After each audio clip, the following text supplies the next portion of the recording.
Omagyanantirmirandasya Yanjana Salakaya Militam Yena Tasmai Shri Gurave Namah Arinulam Vitabhujo Manakavadato Sankirtanaika Vigaro Kamalaya Vishwamsvaro Dvijavaro Yukadharma Vande Jagatuliyavaro Karunavaya Vande Shri Krishna Chaitanya Nityananda Udidai Pushpavanto Chitro Sando Tamodo Vandeham Shri Krishna Abhaya Charanasaro Sukado Paramando Sundaro Suvalapriyo He Krishna Karuna Sindhu Dinabandhu Jagate Vesha Gopikaranta Radha Namaste Tapta Kanchana Gaurangi Radhe Vrindavaneshwari Vrishabhanu Sute Pranamami Hari Jai Jai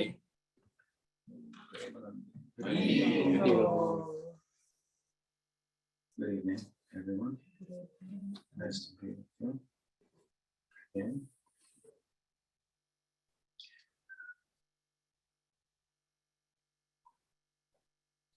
So, last session we had here, we were in the 15th chapter of the 10th canto of Bhagavatam, which is the heart of its fraternal sentiments, showcasing of them. And this is a description in this chapter of the Kaliya-Lila, boyhood Lila of Krishna, and towards culminating by the end of the chapter in what Goswami refers to as via Sandhi, or the Sandhyam between Goganda and Kishore, between boyhood and adolescence. And so, while the chapter is one in which Balarama becomes prominent, as he does during the Kaliya-Lila, chapter ends with him trailing in the background of the herdsman and herd on their way home, as Krishna experiences in the Bhagavatam, and the first time as Purvarag, seeing the young gopis among the other villagers at the edge between the pasture and the forest, waiting eagerly, and no one looking at them, everyone looking at Krishna, so they don't have to hide their feelings. So we didn't get through that whole chapter, which is full of many, many lessons, insights, and so forth. As I mentioned in the book that I'm writing recently, welcome. I've written 4 chapters on that chapter, so we're not going to continue that chapter because after the first 2 discussions that we had that took us through a description of Boganda and the implications of that, Gopastami, celebration of Krishna becoming a cow herder, graduating from calf herding to cow herding, big event in the life of Krishna and his friends. We then went through Krishna's eulogy of Vrindavan and of Balarama and the secrets for Yanjana, so that's the how do you say, hidden meaning behind the implied meaning behind his eulogy and so forth, which um, has something to do with his also budding romantic life, inasmuch as we heard, in the middle period of his Kishore, there is a touch, excuse me, of Boganda, there's a touch of Kishore also. So we heard that. The text then, of course, moves into what the chapter is, what the title of the chapter is about, the slaying of Denukasura, which is a very prominent event in Balarama's life. It's kind of a coming out of Balarama, if you will, as his friends pinch his ego and question him. You know, you're the older brother. What have you ever done? You know, what heroics have you demonstrated compared to Krishna, who's slain Bakasura and Agasura and so on and so forth? Lots of, we haven't seen anything from you. Rama, Mahabaho, big arms, but long arms, powerful, strong, but what have you done with it? So that's a whole other discussion. We haven't go into that. And what follows that, of course, is the actual slaying of Denukasura and then the return home, as I said, in the Purvarag, which comes at the end of the chapter. So those are the two sections we haven't described. We've gone into, discussed, and when I left here, of course, I went out into the western part of your state here and met with the devotees there. And we began to discuss the Kaliya-Lila. The reason for that is because it's a little complicated, but at the end of the 15th chapter, after they returned home, another subject is introduced for about 5 verses, and that is the story of Kaliya. It's a story that actually belongs, chronologically speaking, before the slaying of Denukasura, and it's a Poganda-Lila, and it's a very prominent Poganda-Lila. However, it's also very disconcerting for the Brajvasis, all of them, extremely disconcerting. While it showcases the heroism of Krishna that previously was witnessed really only by his friends in the forest, whose stories were thought to be largely exaggerations on the part of the elders and on the part of the young gopis. They thought, that sounds like the guy I'd like to marry, man of my dreams. The dreams come true, but for the cowards, his friends, they were very real events. And of course, his heroism is one of the qualities of Krishna that serves as an udipana for Sakirasa. But to date, there wasn't any really powerfully overt heroism that young Krishna, as a boy, had performed that everyone witnessed. And in the Kaliya-Lila, they all witnessed it. But in the context of witnessing his heroism, his own life seemed to be in jeopardy, that he might succumb to bad hero. What do they call those guys? Villain. The villain, right? So we can chuckle about it, it's kind of humorous, but for Sukadev, it wasn't humorous at all. Sukadev, who's involved in a form of kirtan, right? Harikatha, it's a form of kirtan. To recite the Puranas, of course, is now the Bhagavad Purana. He's in the center of the Bhagavad Purana. It's not Nam Kirtan, but a form of Lila Kirtan. And it is said that Sukadev became perfect in his bhakti by the Anga Kirtan. The place where he reached his perfection is in the description of the Purvarag, just 2 verses at the end of the 15th chapter. Sanatana Goswami says, at this point, he attains Siddhi. He saw himself in the Leela that he was discussing. And in Bhagavatamrita Sanatana, Prabhu has identified his sentiments with Gopi Bhav. So as a tender, budding Gopika, this Leela was particularly disconcerting to him. He knew about it. He could recite it, but he held back from reciting it because of his own sentiments and knowledge of how disconcerting it was at large. It was disconcerting to the cowherd boys.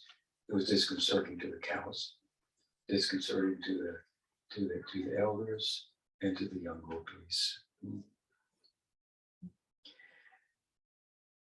We're going to talk about tonight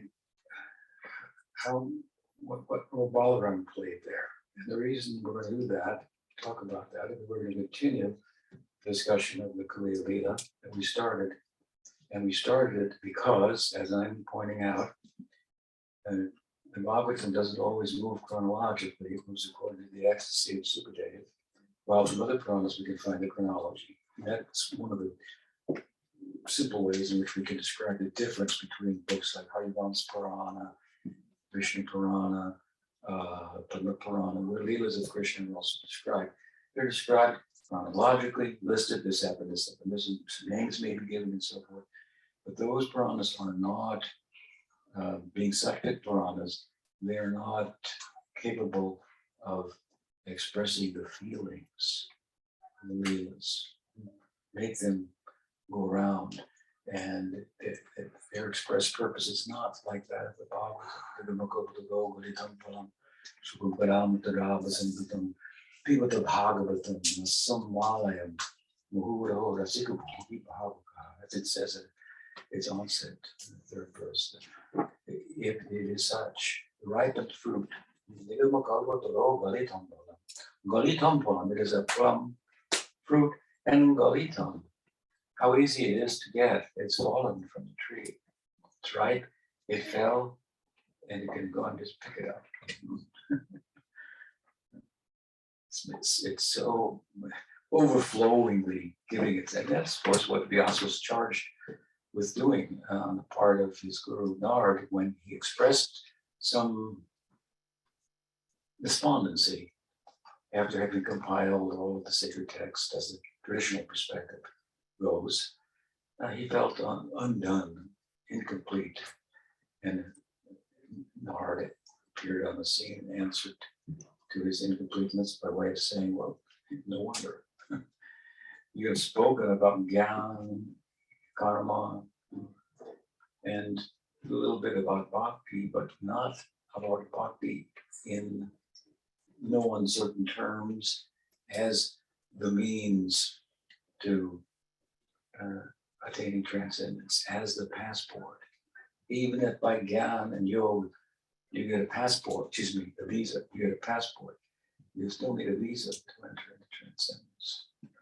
Because Yoga, Gyan, also they have transcendental paths, but they're governed by Sattva-guna, not by Nirguna. By the Nirguna, you can go to the Nirguna.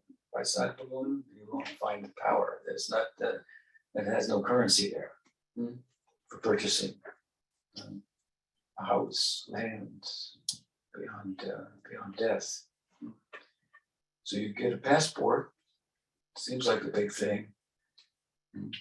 You can become a Jiva Mukta without Bhakti. Big thing. And they become proud of it. But if you don't get the passport, it's worth nothing. Absolutely nothing. What is self-realization? What is Jiva Mukti without Videha Mukti? Actually, if you want, like, for example, Brahma Sayuja, it's a form of liberation, one type. Another type we're interested in. If you want it, and you have mumukshatva, this is an anga of Gyan, mumukshatva, longing for mukti. Do you understand how strong that longing has to be? It has to eclipse every other longing that you could possibly have for the world. So there's no longing for anything in the world only longing for mukti. How hard would it be to turn that person into a bhakta if he has such samskars for mukti? That would be very difficult. And Mahaprabhu did that. What was his bhakti then? Prakashananda Saraswati, Sarvabhauma Bhattacharya, for example. They had mumuksha. He converted them.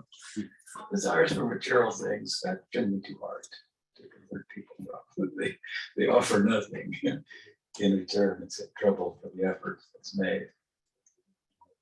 But trouble that's taken, Bhagavatam says as well, Jnana, without bhakti, that could give you a passport, self-realization, is also worthless. It's like, what is the example given? Like beating the husk of the rice when the rice is already gone. Right? Just the empty husk. It's nothing. Because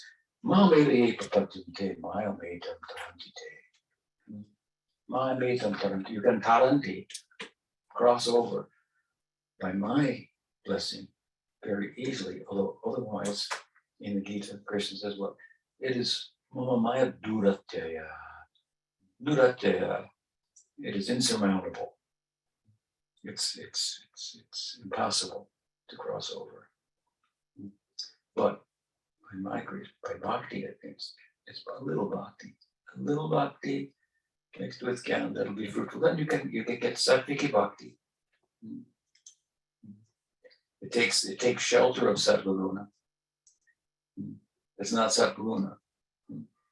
Mixed with bhakti, with jnana, then you can get your sayuja mukti if you like. But bhakti is the passport. How do we get there? That is the way to cross over. So,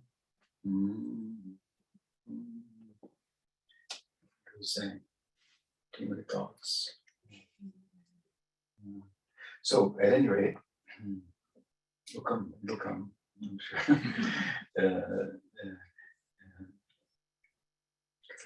Right? So, it's hard for me to follow myself. So, hard time. Don't bother you.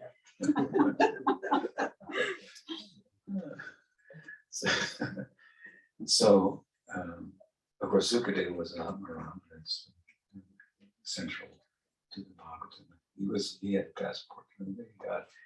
He got his. I think we were coming from. He got his visa.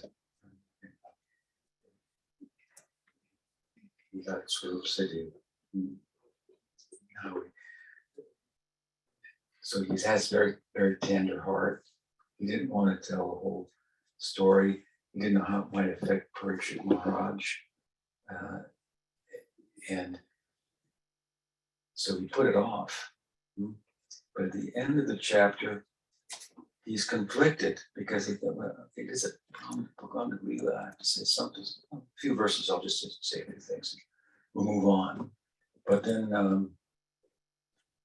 Parikshit Maharaj's interest wouldn't allow him to move on. He questioned him. Tell us, don't tell the whole, this is what's happening. What's this story all about? So, pressed by his student, what could he do? Right?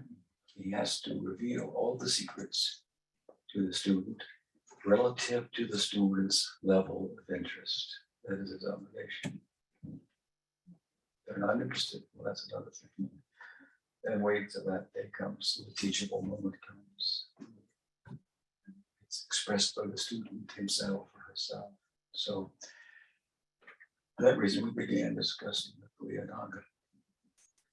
The idea of going through it, getting back here in time to pick up on where we left on 15th chapter, but we didn't get that far because it's a very long story, actually. It covers more than 2 chapters of the Bhagavatam. And, but in it, Balarama plays a big role, as I mentioned the other day, he does within the Kaliya-Lila. In the Kaliya-Lila, he comes to the fore. And the other sakas bring him out, so to speak. Again, explain the Kasura being that instance where he comes out and performs a heroic act and liberates the tall fruits for which he's known. They leave them just a day in the sun, they'll become, I say, fermented. Where on his flag in Dorca, on his chariot, he has the tall palm. So it's odd because he's very sober and very obedient fellow compared to Krishna. Very obedient, in fact, charged with making sure that Krishna is obedient. As the Vatsalya of Yashoda is fostered upon him on a regular basis. And he has Vatsalya in his emotional composition. His bhav is called Sankul. So it's defined by the prominent bhav that is bundled together with two other less prominent bhavs. So his prominent bhav is Sakhi, he's the best friend of Krishna, but it's bundled together with Dasya and Vatsalya. So, of course, as I mentioned, Vatsalya is not compatible with Sakya. The parents come in the room, you have to change your disposition with your friends. You can't act like that. There are things you can't tell them. Boyhood of Krishna is like our own boyhood or girlhood. The center of our affection starts to move from our parents to our friends, and the parents say, well, I don't know you anymore. What's going on? Where have you been? And so forth. What kind of, fortunately, Krishna has good friends. Well, these other things, well, at least his friends are nice boys. As is the case with all the boys in Braj, right? So, well, Vatsalya is not compatible with, that doesn't mean Yashoda doesn't like Sudama. No, it's not like that. They're just not compatible. It's in the face of Vatsalya, Sakya will recede a little bit to the background. And Dasya is neutral, but that's also combined in the package of Sankul Bhav that constitutes Balaram's emotional reality. He'll experience them separately because they don't mix. So if for example, Balaram's Vatsalya telling Mother Yasoda that Krishna ate dirt, how did their friendship, did their friendship flourish on account of that? No. Krishna became so upset with Balaram. How could you do that? How could you tell her like that? So he's obedient and very sober, very kind, Balaram, amongst all the cowards. And if two boys are having an argument, they'll come before Balaram. What do you think? What do you think? And then they'll end up loving one another and so forth. Even they come and complain about Krishna to him. He absolves Krishna of any fault in their minds and so forth. So, so Balaram's, as I say, his prominence comes out in the Kaliya-Lila, and this Kaliya-Lila is an instance, an example of that. So we've been talking a little bit about it, and we'll continue with discussion of the Kaliya-Lila with your permission and interest, which seems to have been irked a little bit here. That's 50% of what's going on here, so you're responsible to some extent. Yes. Were you going to elaborate on why he's into tall fruit, even though he's really sober? What's unique about, why does he have that on his flag? Well, he has it on his flag because he really likes the tall fruit, and because he has a penchant for intoxication. It's not something that I could say I've fully digested, but it's a reality. Like I said, it seems peculiar that he's more sober of the two, Krishna and Balaram, in a sense, more obedient, but he has this penchant for that, and he doesn't let his little younger brother take part. It's a curious thing. I've never seen it commented upon in such a way as to put it all together any more than just it's a fact of his nature. So the Kaliya-Lila, of course, then exhibit A is kind of forced to bring the whole thing out by the eagerness and enthusiasm of Parikshit Maharaj, with some trepidation on his part. He starts to tell the story, and of course, there's a backstory to the story, whatnot, how it is that the Kaliya, the Jamuna became poisoned, and the backstory is of some interest to us with regard to the topic tonight. I'm going to try to focus on Balaram's role in this particular Kaliya-Lila. And the connection there, of course, is that Kaliya is a naga. A naga is a serpent. A naga is a half serpent, half human, and in some narratives, and some humans are referred to as the community, like a naga community. Now, Kaliya was like, you snake kind of a person, using the term in a pejorative sense, but they're good snakes too, right? They're good snakes and bad snakes. So Kaliya is a son, one of the many sons of the serpents, who were serpents, who were nagas, let's say, born of Kadru. And she's the wife of the nagas, mother of the nagas. And who, Kaliya is one of them, a prominent one. Vasuki is another one, for example. Who's the most prominent one? Shesh. Anand Sesh, most prominent son of Kadru, brother of Kaliya. Who's the incarnation of Balaram, right? The expansion of Balaram. Anand Sesh. So Balaram has a strong connection with the Naga community. In fact, the unnamed and unknown gopis, if you will, that Balaram marries. And I say it like that to emphasize the point that the lens through which we look at Balaram, the lens of the Vrindavan Goswamis, the founding acharyas of our Sampradaya, is a Ragmarg lens in which the Sakya of Balaram is showcased, whereas his romantic life is a backstory, it's a side story.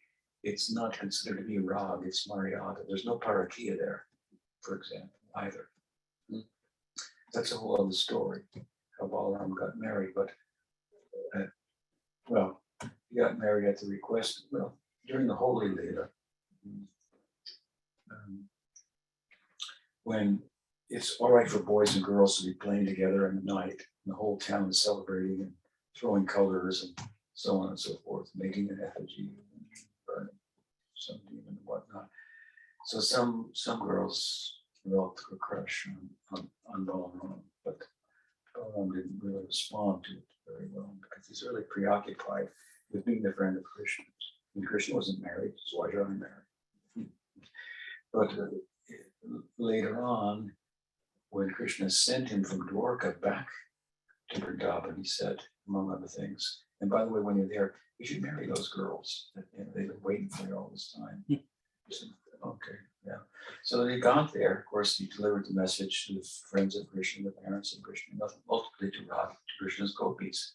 And after being able to pacify them to a greater extent than Uddhava could, being a Brajbasi himself, Uddhava went there really to learn about Braj Bhakti. What could he teach them? But Balaram is a Brajbasi. So, and he's Balaram.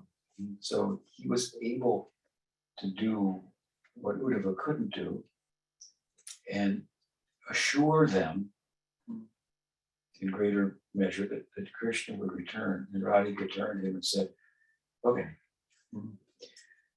that's very good. We have one request of you.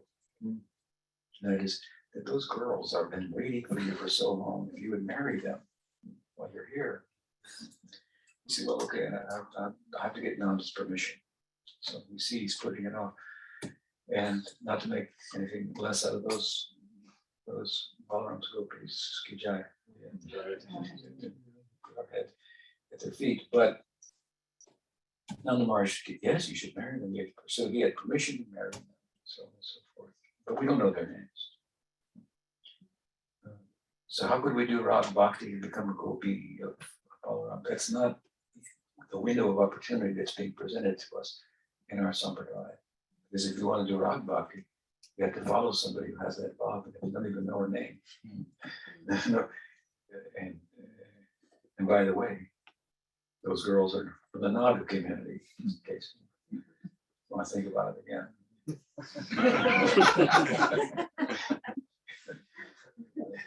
So I know a little bit about Balaram, but he has a strong, as I say, connection with the Naga community. Kaliya is his brother from the previous incarnation, and Kadru, the mother of the Nagas, is a partial incarnation of Rohini, the eternal mother of Balaram. So all this is a big important background to the story, because when Krishna, of course, the Kaliya is, the Jamuna is so central to Braj from a practical point of view as a means of commerce and just, you build a community next to water. Not only is there the flowing water, but it ensures, in the case of a big river like the Jamuna, that there's underground water. We can dig wells. And so agua is vida, water is life. So in many respects, just from a practical point of view, the both Jamuna and Govardhan are the life of Braj.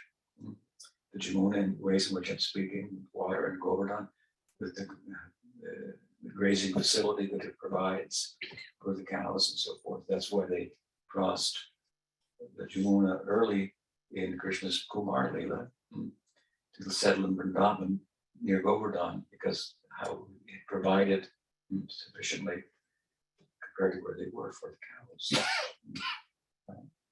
and their cow herds and women. So the livelihood of the cow, Govardhan, that's what it means. Govardhan, it increases or nourishes the cows. So these are two very prominent, obviously, features of Braj from a yogic kind of perspective. Where Krishna speaks, let's say in the Tantra, like Priya Gautami Tantra, and says, Vrindavan, my abode, is non-different from me. He says, and among other things, this is this is that, and the Jamuna is my central nervous system. So she is the Sushumna Nadi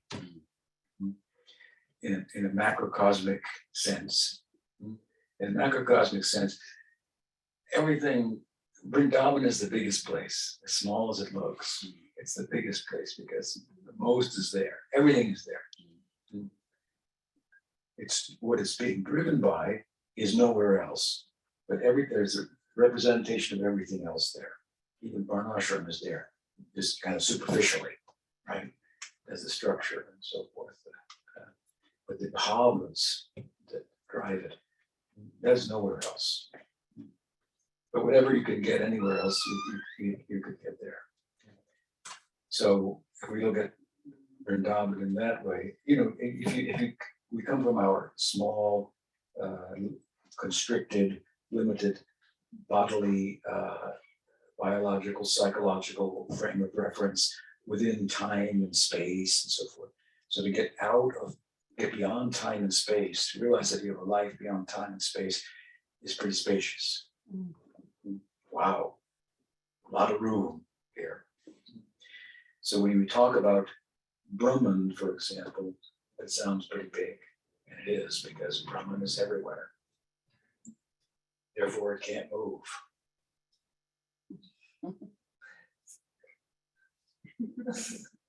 Brahman knows, all cognizant, therefore there's nothing to do. You already know everything. There's nothing to explore and find out. You know everything. What impetus do you have to move? That's why Krishna is called Parambrahma, because although he's everywhere, he moves. Although he knows everything, he doesn't know if Radha loves him or not. What is that ignorance? You say, what is that ignorance? He is the Parambrahma. But when we move, when we talk to people, we speak about Brahman, for example, it seems really spacious.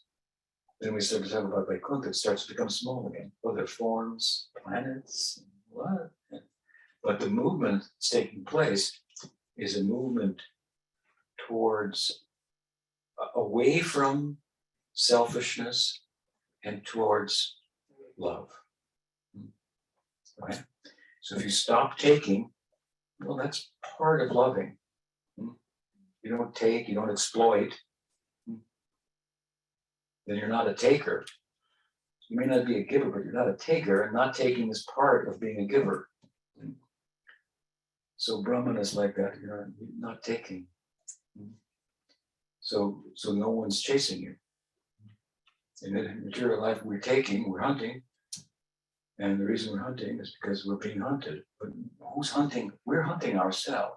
What we do by chasing after things, life in pursuit of acquisition, is that we're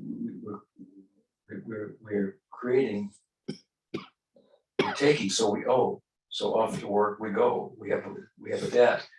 We're creating the thing. We're running from somebody, and it's our own self. Madness it is, right? So to get out of that and to rest, well, that's a big thing. Right? And have nobody to bother you. Nobody. Wow, that's feeling good. But then that's not the whole face of love, right? So when we move towards like that, we're moving towards affection. And when we go to Braj, which looks even smaller, it's bigger because of its affection. So I ask you, I've given this example before, what's bigger? To live on the desert? Live on the moon alone? Or to live in the hollow of a tree with someone you love? That's bigger by affection. The whole world could burn down, doesn't matter. There's the two of us. So affection, the quality of the place, not just the quantity of the place. What is the quality of the place? The quality of the space. We're talking about sacred geography in a sense. So the Braj-Lila, big by affection. So at any rate, Krishna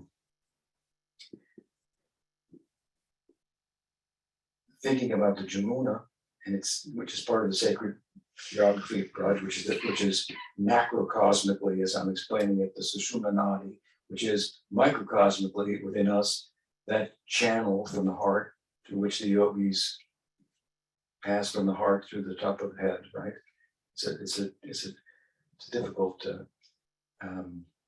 procedure that they've taken up to fit into that Sushumna Nadi, that artery, you get out. Our way of doing it is just to jump in the Jamuna. That's what happened to Gopal Kumar. He fell in the Jamuna and bring it Bhagavatam, and it took him to Goloka. In his meditation, fostered by Nam Kirtan, he had the darshan of Krishna Braj, playing his flute with his cows and friends and cows. And then he disappeared, and he chased after him. He heard the flute, fell in the Jamuna.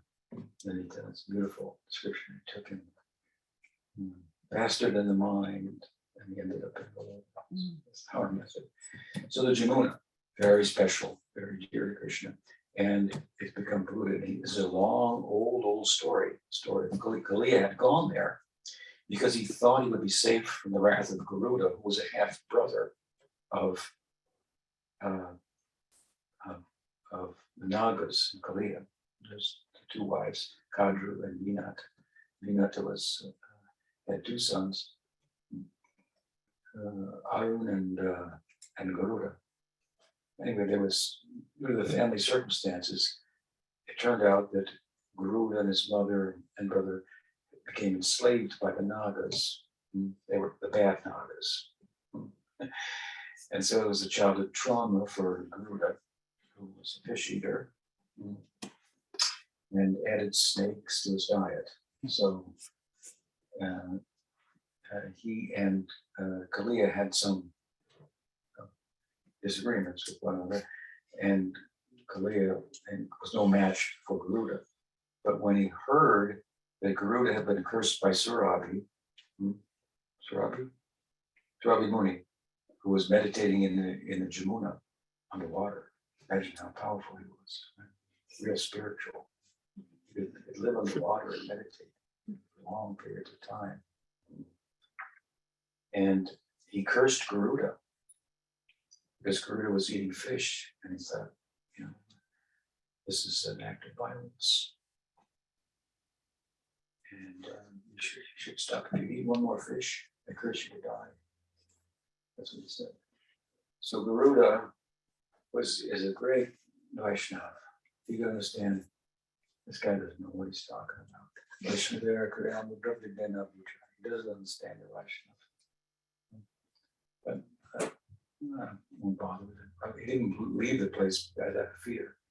He left the place not wanting to argue with him and knowing what the future would be.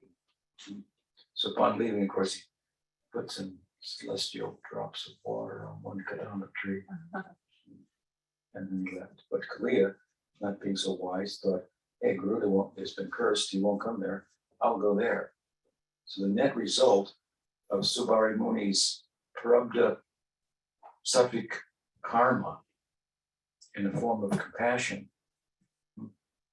it's not a bad thing, but when it translates out into non-understanding the compassion of the Vaishnava, which is transcendental, and offending a Vaishnava, as Subari Muni did, it has bad consequences. Because what happened? Kaliya came there, Subari fell down, and all the fish died. Subari killed all the fish in the name of being compassionate, because he created a situation that brought Kaliya there. He himself fell down from his yoga for offending the Vaishnava. Kaliya came and ate all the fish, or killed all the fish with his poison. So you have to be mundane compassion is good. It's a good thing, but not if it is if as in the context of it we misunderstand the Vaishnava's compassion. Sridhar Maharaj, Pushpa Sridhar Maharaj once said that he was, he sometimes got complaints that, you're sitting here talking to a few people and the world is, burning up and so forth. And what are you doing for the world? And he said, others can do those things, but what about those people who do come here and want this food? Make a comprehensive solution. Who will nourish them? Somebody must nourish them. We need more of them, right? So it's a long story. That's through with the backstory. So Krishna, he and Balarama, they knew about this. This the Kaliya god was to the south. Water was flowing away from Braj, so Braj was okay, but still, this part of the Jamuna was not safe. So Krishna wanted to go there, and he would think about it over and over again. I'm going to show my heroism, and I'm going to save the Jamuna from this guy. But Mother Yasoda was consistently, daily saying, don't go to the Jamuna. You may go up, don't go to the Jamuna, don't go to the. Now, you can understand that her Vatsalya Bhav was counterproductive. The more she's telling Krishna, this is forbidden, the more that mysterious young boy has got it on his mind. Something special about that. Something special about that. The forbidden fruits are always sweeter. You notice it readily available. So it's building up in him this desire to go there. But Balaram, who Yasoda, as I mentioned, fosters her own Vatsalya repeatedly. He repeats what Yasoda says, no, we're not going to Jamuna, I'll go to Jamuna. So Krishna's waiting, for an opportunity day in, day out. And it so happened that the day of the month in which the constellation of Krishna's, of Balarama's birth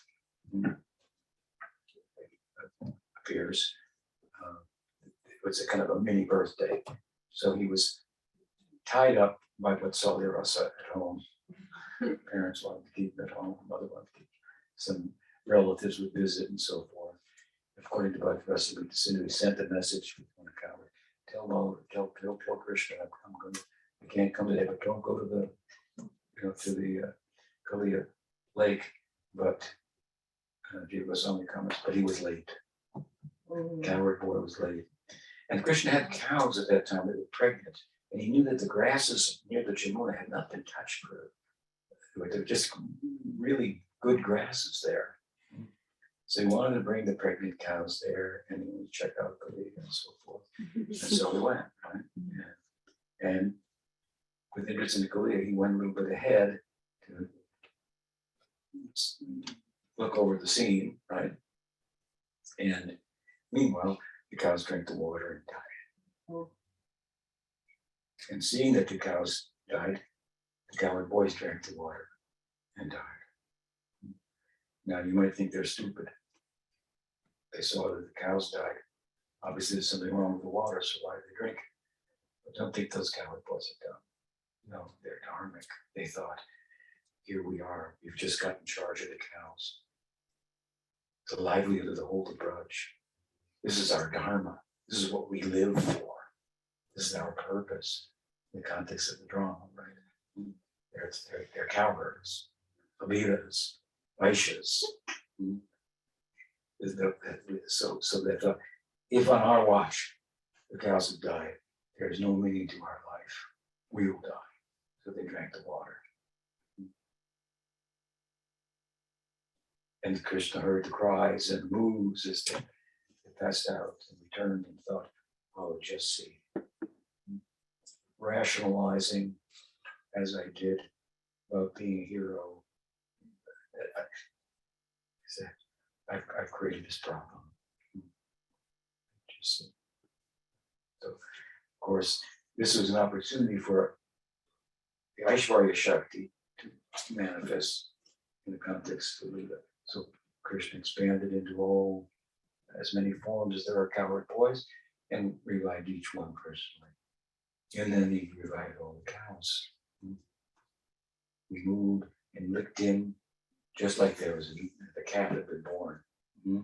And the calves inside the womb started kicking, wanting to come out and had his darshan. Then, of course, Krishna proceeded to the lake. Cows and the boys followed. They followed his path, so they weren't affected by any of the inauspiciousness and poisonous effects and so forth. And then, to their surprise, of course, Krishna jumped in the water, and then they fainted again. They experienced different sattvic bhavs, which saved them from jumping in the water themselves.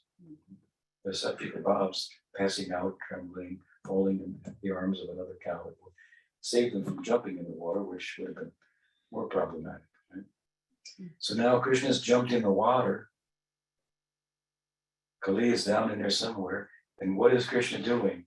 He's manifesting his Matsya avatar.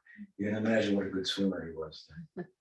Right? Swimming like better than a fish, like the best possible fish, swimming where all the fish have died, bring Kali's attention. And he was making it, his body had a kind of a sound, celestial, transcendental sound. And snakes, they don't have ears, but they can pick up vibrations. They can pick up the vibes of Krishna. And so he came to meet with him, and now some interaction right now. What exactly took place under the water? We don't know yet. That comes later. We may have to have another day to talk about this. Very, very, very interesting. It's not what you might have thought. You have to understand, Kaliya is different than all of the henchmen of Kamsa. He wasn't sent by Kamsa. And you know what else? his wives were devotees. This caused Krishna some trepidation. How am I going to deal with this? His wives are devotees, actually. And I was like, so that means what? There's some good in Kaliya that they see, and they've been trying to teach him about bhakti. If I kill their husband, how are they going to feel? You know, they love me, but I killed their husband. So it's a problem. Luckily, Krishna's a pretty smart guy, so pretty clever. So as you'll see, figure it all out. But Balaram's at home, so Krishna's there, gone, and when he next appears from beneath the water, of course, he's in the coils of Kaliya, and he's going to stay there for a long time. Now, why he stayed there for a long time, that requires another class also. Maybe we can do this tomorrow, but meanwhile, this is being witnessed by the cows, by the buffaloes, by the goats, by the deers, by all the cowherd boys. But they're all stunned. There's nothing they can do about it. They can't run home and explain what's happening. So the underlying intelligence of nature, which would be in our world, the influence of the devas, created omens like earth trembling, meteors falling, and the bodies of Nanda sort of trembling, and eyes blinking, and those kind of symptoms. Something inauspicious is happening. And so what do? They all turn to Balaram, the elder brother, because if he was there, and the cowards were thinking, if only Balaram were here. Cows thinking, if only Balaram were here. None of this would have happened. He's very central to the whole affair. So they turn to him. So now we get to the verse. This class is enough. I won't take too much more of your precious time here, but it's a nice section. Tamsata Kartaram Viksha Bhagavan Madhavo Bhava. Prahasya Kinchino Vacha Prabhava Prabhu. So Tamsata Kartaram Viksha.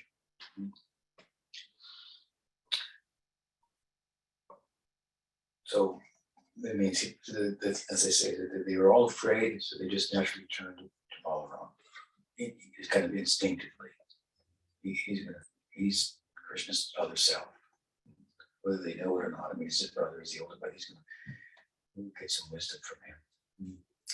Bhagavan Madhavo Bala, but Balaram is described here as Bhagavan Madhavo Bala Prahasya. They turn to him, who is Bhagavan, who is Madhava, and what did he do? Because he simply laughed. What? He simply smiled and chuckled. So what's behind that? That is the question, right? And Sukadeva is narrating this verse, and he has his own opinions about it. So Bhagavan, he's Bhagavan, but he's Madhava.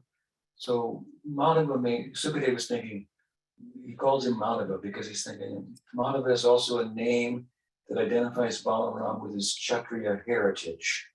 The Madhu dynasty is the Yadu dynasty, sometimes called the Madhu dynasty also. So Balaram is, of course, the son of Rohini, and he's a Kshatriya lineage, although he's a Brajvasi, really, and a cowherd in all respects, right? So that what Sukadeva is saying is, you hard-hearted Kshatriya. These Kshatriyas, they're like more noble, and the Vaishya community is more soft-hearted. Yeah, he's a little upset. He smiled. What is he smile? How can he smile in a circumstance like this? She, Sukadev, in this case, is thinking. Okay. And La means also in this way also means knowledge. Dala means carrier. So it means he also smiled because he's omniscient. He knew there's not going to be any problem. He knew, oh God, what did he? And he thought, interesting. What Krishna went to the Jamuna, and there he is riding on Kaliya like he used to ride, like he rides on me, not to Sage. Another incarnations. This guy is something else. I should go there and see what's going to happen here. This curiosity is perked and so on. And Madhu also means like honey, like intoxication. So Sukadeva is thinking, is he drunk? Is he even drinking again at the time like this? And so he's laughing. So Sukadeva gets a little bit. See, it's very tender to say it for him. That's why he didn't want to tell it. Even in the context of telling it, these feelings come up for him. It comes out in his verse, and of course, then everyone feels solaced to some extent of confidence in the person of Balaram, despite his smiling and not understanding why and so forth. And he gives them shelter and he takes them, right? Following the footprints of Krishna. Those footprints of Krishna, those are bodily symptoms which are they're deep enough for Sakya-rasa. They, in his Kaliya-Lila, he weighs enough and his bodily features are developed enough that at the bottom of the feet and the markings on them will leave impressions on the ground. So you might wonder, well, that was hours ago, and and you think all the cows might cover the footprints and so forth. But those footprints are preserved throughout the Braj. By all the inhabitants, cows get out of the way of them. The cowherds get out of the way of them. The natural environment, the winds, the rains, they fall and blow around them. They preserve them. Except, of course, with regard to Madhurya Rasa, when it's necessary to cover his tracks. Then that's the special arrangement. So they follow, this is not in play, slightly in play. It's slightly in play and has something to do with why Krishna stayed in the coils for so long. Because now the young gopis are also going to come. Everybody's going to come. Right? Following Balarama, who's following the tracks of Krishna, and of course he arrives there. And there's Krishna in the coils of Kaliya, and the feelings of the Brajavasis, especially the elders, are like raw emotion.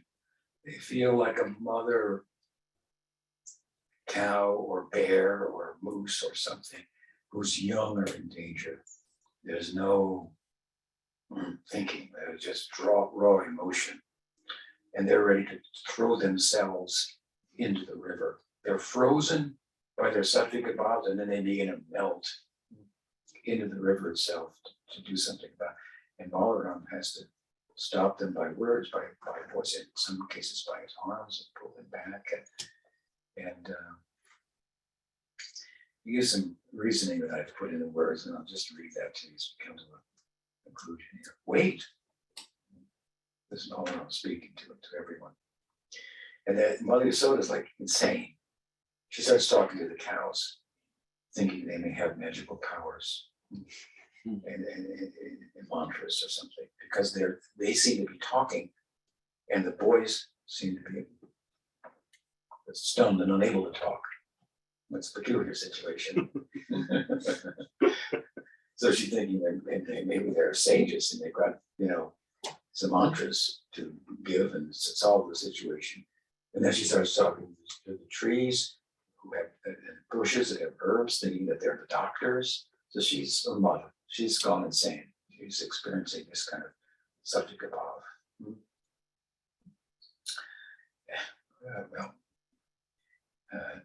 Sanchari Bhav, insanity.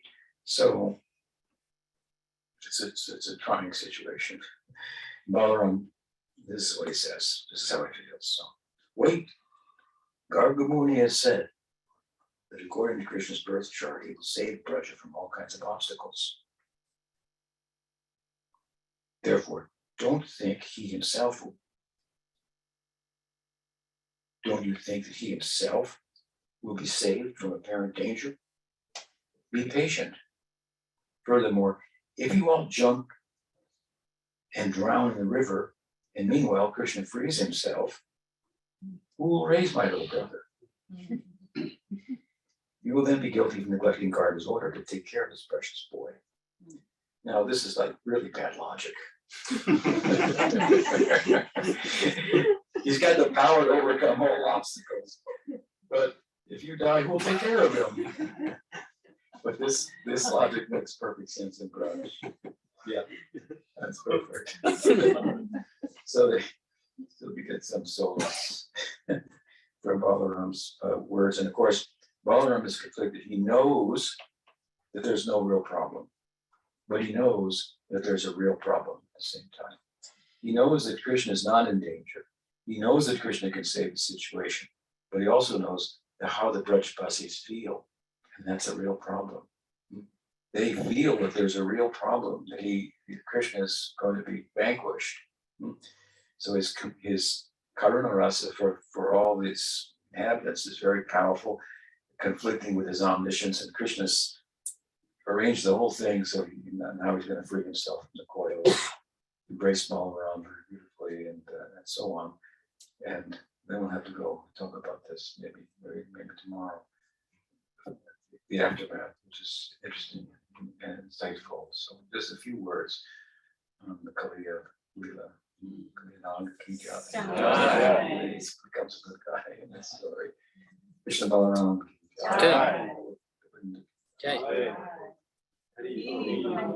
Any question? Thoughts? Yes. Maybe you already said it, it popped outside, but did you talk about the 2 or 3 verses that sent Shukadev to the other side that caused him to Develop Gopi Bhav. Yeah.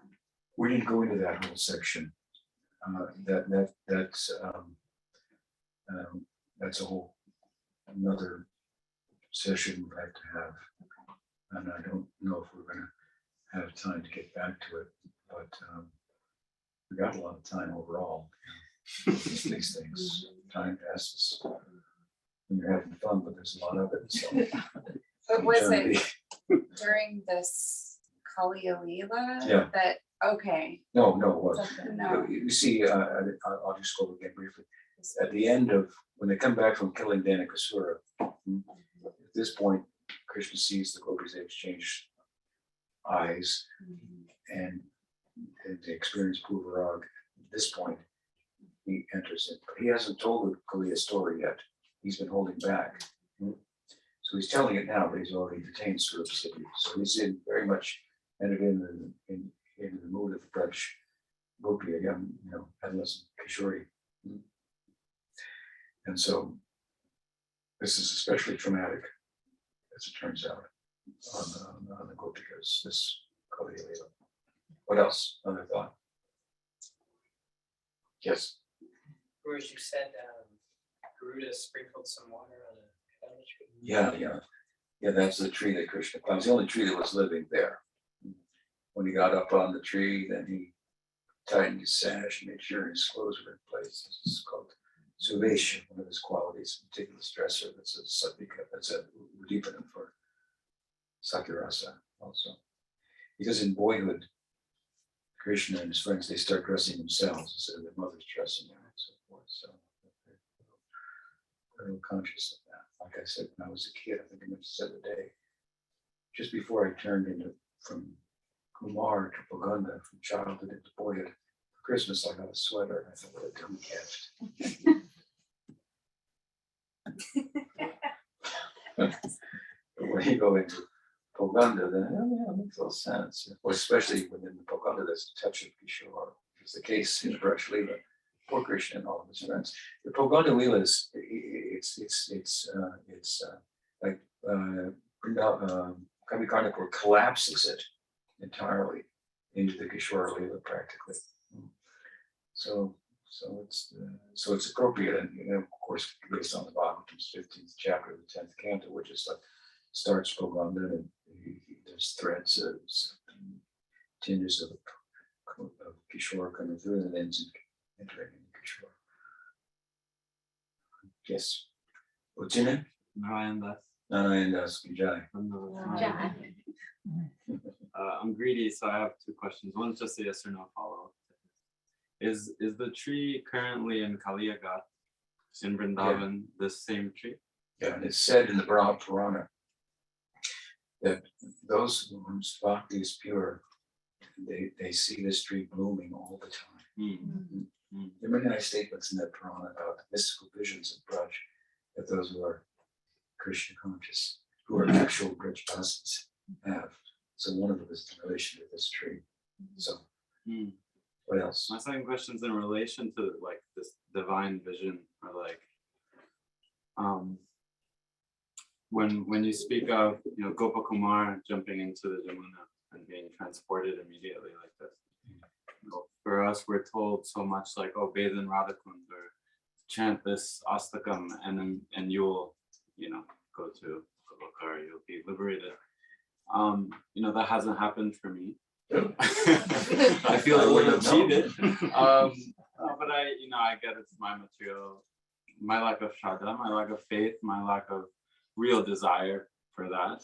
But what's the mood? I want to take my friend here to Vrindavan. I want to bring others to Vrindavan. How do I explain to them like this is true and might not happen? One explanation of this is that another example to help us understand, in Bhakti-rasamrita Sindhu, Jiva Goswami explains a number of angas or limbs of the body of bhakti. If you engage in these angas, the result will be bhakti. There are forms of bhakti that if you engage in, your bhakti will grow, right? And some miraculous statements are made about those angas. So living in Vrindavan, living in Mathura, is one of them, right? And so I'm taking the bigger picture. Let's speak of little things within you. This within Vrindavan, that you live there, you become liberated and so forth. So one of the ways to understand this is that those statements are based on the fact that that has been observed. That happens. That power is there. That possibility is there. Does it happen to everybody? Maybe not necessarily. Maybe not right, but the power is there. That's possible. And we know there are so many examples. This happened. That's why they say this happened. This history is there. So it creates a faith in us as to the potential of what we're involved in. And so we make the effort. But what we're doing is making an effort to get grace. That's the effort in bhakti. We make an effort to get grace. And grace comes of its own accord. You can do things that will determine whether it's just or not that you should get something. But mercy is not like that. It's an overriding of justice. So we're living for an overriding of justice, if you will. We're making an effort to position ourselves such that so we follow the example of same persons and of what has been said about these things.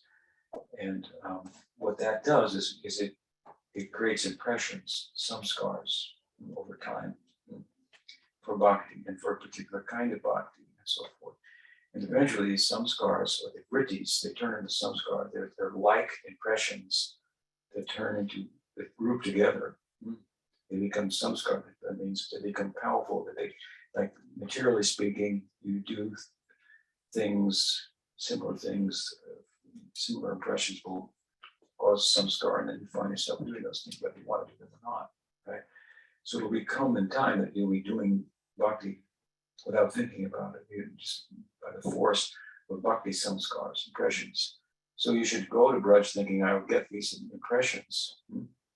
But in the context of acquiring such bhakti, some scars, another thing is happening, and that is the chitta is becoming nirodha, chitta vritti nirodha. Right?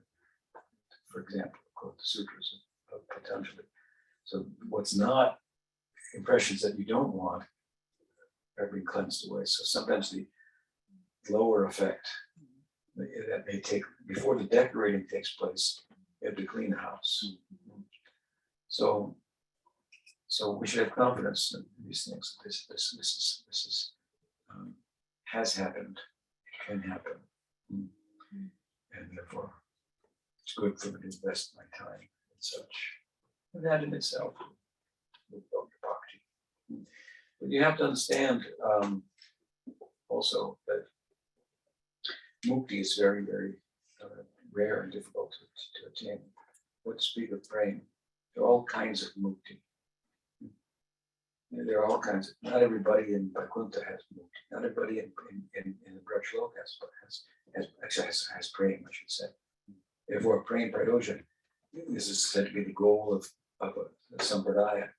And this is a very special meaning, praying prayojan. It's keval praying. That keval praying is different than even the praying of Vaikuntha. And there are many devotees of Narayan in Vaikuntha that don't have praying. They've gone there by mixed bhakti. They've followed Varnashram very carefully because that's God's law. And in the context of that, they worship Vishnu bhakti, and they got Vaikuntha because they wanted to live on the planet of God. They wanted to have Salokya Mukti, or they heard, I gotta have a form like God, Salokya Mukti. I want that. So those types of liberation are there, and they are goals that you can attain. They're sadhana by which you can attain them. So there are people in Vaikuntha, for example, who are there because they had as their goal Salokya. They had as their goal. And just to imagine, you heard the story that you could live on a planet where God is the president, is presiding. There's no problems, everything's taken care. Sounds great. Why not desire that? And here's how you get there. So there are people there for the perks of Vaikuntha. And then there are devotees who have praying. And the perks are there as a secondary thing that just happens to be part of their service. They accept them with that because, but in Golok, you don't have the desire to live on the planet of God. That's not going to get you to Goloka. You want to go to a planet where they worship God. Right? In Goloka, they worship Narayan. Shringadev is the household deity of Nanda Maharaj. You don't want to think, I want to go to Krishna's planet where he's God. That's not the mentality there. So those types of liberation are not included in the Keval praying. Then you have people who do a Hangapasana. Vishwanath Chakravarti Thakur explains in his commentary, who's holding money. They follow the people of Braj in a particular way by meditating on them. Like, I am Nanda. I am Sudam. He says, and they merge with trees, birds, cows, and Vrindavan. They don't have praying. They didn't take the route that Rupa Goswami is saying, where he dismisses that kind of worship. But that is an Upanishadic type of worship. So there's a goal. What about Shantarasa? There's no praying in Shantarasa. You don't get praying. Yakturati, no praying. There's Shantarasa. Devotees in Vaikuntha, lots of them. What about Sayuja Mukti? That's also a possibility, right? Bhakti mixed with Gyan, you can go there. There's no praying there. But it's a form, abstract, you get pretty abstract there, but it's an abstract form of love of God. Brahman is God. I want to merge with Brahman. I don't want to take from him anymore, exploit, think myself to be the center. Of course, I am Brahman, that's amazing. But I mean, that's a little different. But Sayuja Mukti is a valid goal. You don't lose yourself, you might be unaware of it. But so there are different ways of loving God. Praying is a particular way. We'll speak of Keval praying. So that's why praying prayojan is yet nobody says that. in Ramanu Sampradaya, it's not praying prayoja, they want mukti. Then they may want praying, there may be sectors that, obviously that pursue the praying and the types of mukti are secondary to them. But that's a particular type of praying. That's not Kevala praying. But there are others. I mean, the main thing in Ramanu Sampradaya is Sharanagati, because you can't do bhakti in the Ramanu Sampradaya unless you've gone through jnana and karma. Gone through karma, cleanse the heart, from karma to nishkarma or karma to jnana. The heart is clean. Now you can meditate on God. That's bhakti. That's the idea. So bhakti yoga is only for advanced souls. What about those who are not and don't have that capacity? They can do Sharanagati. And that means they just surrender. I belong to God, I belong, that's the consciousness they cultivate.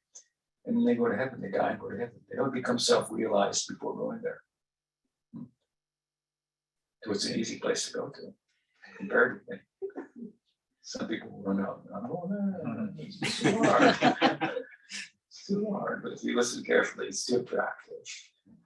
Too attractive. And then it starts to become very easy. The more you find is attractive, easier it becomes. Because it's easy to do things that you're attracted to.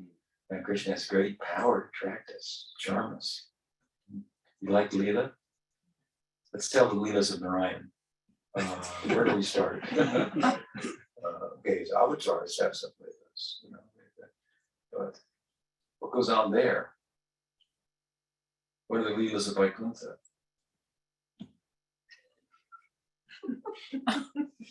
Right? So Leela, really, in the full sense of the term, doesn't even fully pertain to Dwarka and Mathura. It pertains to Braj. That is the full face of Leela. Which is very charming to play. Again, God knows everything. God is omniscient. He's omnipotent. What's the other one? Present. Omnipresent. So he's everywhere. He knows everything. Could be boring. What do you do when you're bored? You play. You create some game. Something like that. He plays very hard. So very charming. Krishna Lila. This is why this is a very powerful anga of bhakti. Hear the Leelas of Krishna. It's a good association.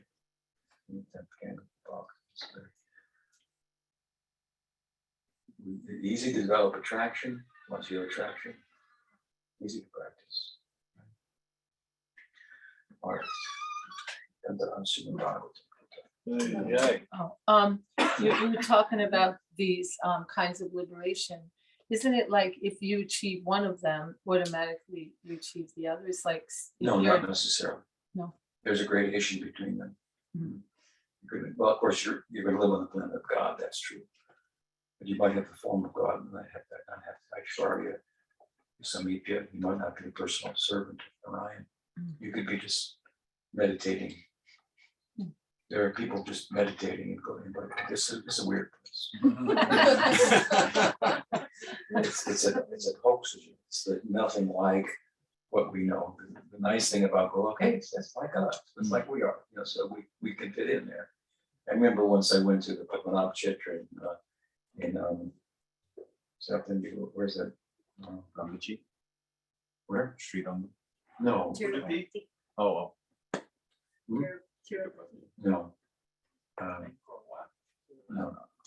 Would it be? Would it be? No. Nebraska. Yeah, anyway, famous holy city there in the south.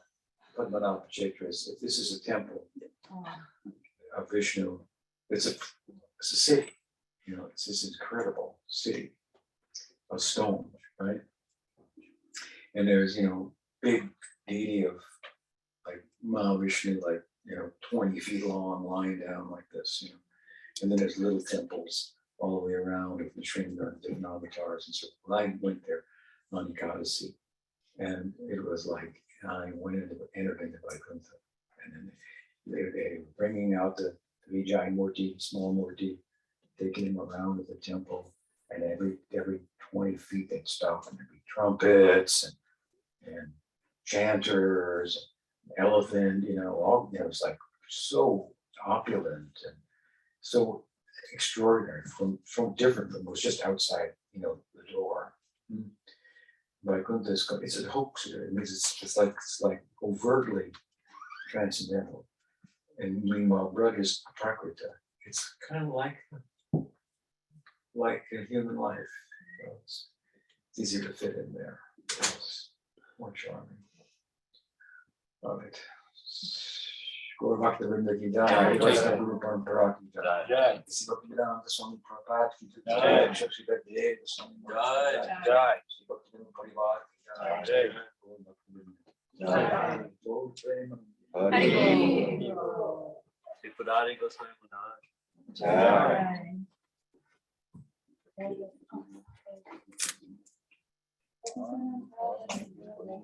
you.